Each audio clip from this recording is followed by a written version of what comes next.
Halo pemirsa GPR TV, dari Sabang sampai Merauke, dari Miangas hingga Pulau Rote.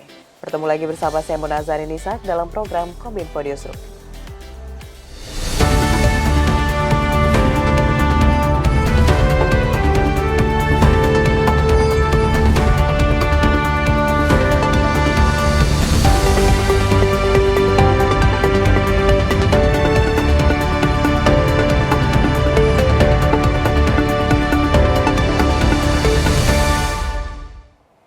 Pemirsa, kita ke informasi pertama. Asosiasi Penyelenggara Jasa Internet Indonesia mengungkapkan tingkat penetrasi internet di Indonesia pada tahun 2024 diperkirakan mencapai 221 juta orang dari total populasi.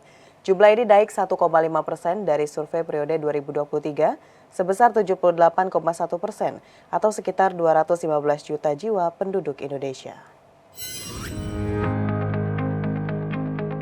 Ketua Umum Asosiasi Penyelenggara Jasa Internet Indonesia Muhammad Arif mengungkapkan hasil survei tingkat penetrasi internet di Indonesia pada tahun 2024 mengalami kenaikan 1,5% dari survei periode 2023 dengan jumlah penduduk yang sudah terkoneksi internet mencapai 221 juta orang dari total populasi. Menurutnya, hasil survei ini menandakan adanya peningkatan yang konsisten dari tahun-tahun sebelumnya, mulai dari 64% pada tahun 2018, 73% pada tahun 2020, 77% pada tahun 2022, 78% pada tahun 2023, dan pada tahun 2024 sebesar 79%. Berdasarkan kelompok generasi, data hasil survei menunjukkan bahwa generasi milenial yang lahir pada tahun 1981 sampai 1996 menyumbang pengguna internet tertinggi yakni sekitar 93,70%, dengan kontribusi sekitar 30,6% dari total pengguna internet di Indonesia. Insight yang dapat kita ambil adalah adanya korelasi antara usia dan adaptasi terhadap pengguna internet dengan generasi yang lebih muda cenderung memiliki tingkat penetrasi yang lebih tinggi. Dan data ini penting sebagai pelaku bisnis dalam mengambil kebijakan untuk memahami dinamika digital di Indonesia. Pada kesempatan yang sama, Direktur Jenderal Penyelenggaraan Pos dan Informatika Kementerian Komunikasi dan Informatika Wayantoni Supriyanto mengapresiasi hasil survei penetrasi internet seluruh Indonesia yang dilaporkan oleh APJI. Ia menyebutkan hasil survei ini akan menjadi pegangan Kementerian Kominfo untuk merumuskan kebijakan dalam mengelola industri telekomunikasi agar tetap bisa terus tumbuh dan masyarakat bisa menikmati layanan telekomunikasi yang merata di seluruh daerah di Indonesia. Maka di kami ada program namanya Satria, kemudian ada namanya program akses internet, ada program BTS 4G dan lain sebagainya. Itulah program yang bagaimana caranya supaya penetrasi itu merata di seluruh Indonesia. Nah, itulah tugas kami sebagai regulator, bagaimana menghadirkan semua layanan telekomunikasi, khususnya hari ini Pak Angga, dari hasil survei tadi kelihatan pelanggannya yang luar biasa, ya, hampir berapa juta tadi Pak?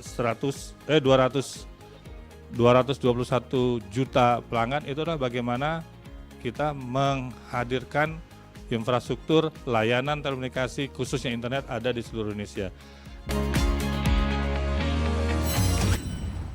Presiden Joko Widodo ketika meninjau langsung ketersediaan dan harga sejumlah bahan pokok di Pasar Kota Wonogiri, Jawa Tengah, menyebutkan perlunya intervensi harga untuk beras yang ada di pasar tersebut.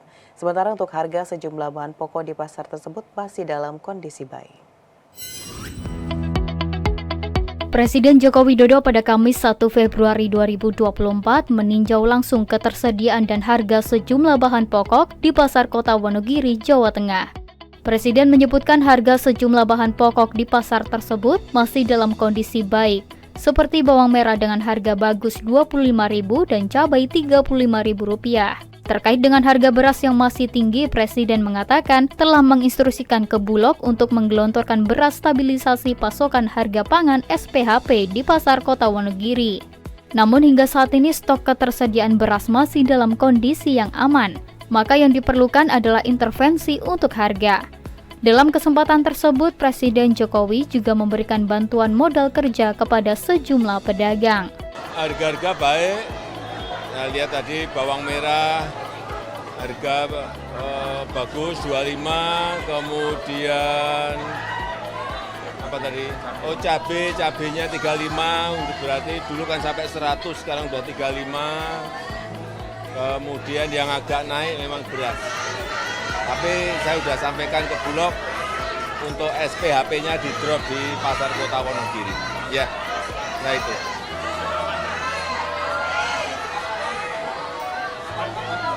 Stok nggak ada masalah, Stok beras nggak ada masalah, hanya perlu intervensi untuk harga.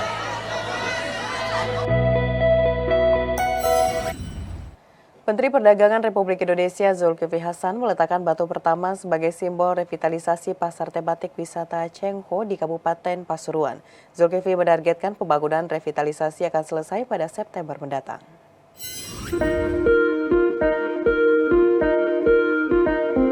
Menteri Perdagangan Zulkifli Hasan melakukan peletakan batu pertama revitalisasi pasar tematik wisata Cheng Ho di Kabupaten Pasuruan, Jawa Timur. Peletakan batu pertama menjadi bukti keseriusan pemerintah pusat dalam mengembangkan dan mengangkat perekonomian di daerah. Mendak meyakini pembangunan pasar tematik wisata Cheng Ho akan mengembangkan potensi wisata dan meningkatkan perekonomian Jawa Timur, khususnya di Kabupaten Pasuruan. Pembangunan pasar tematik wisata Cheng Ho menggunakan dana alokasi khusus dengan anggaran sebesar 60 miliar. Pasar tersebut didesain dengan menampilkan sensasi keunikan bangunan dengan atmosfer Tionghoa dan menggunakan konsep layanan one-stop service dengan menghadirkan etalase produk unggulan hasil UMKM Kabupaten Pasuruan. Pasar tersebut direncanakan dapat menampung sebanyak 330 pedagang. Ini pasar tematik ada 2 tahun ini, satu di Lampung, satu di Kabupaten Pasuruan.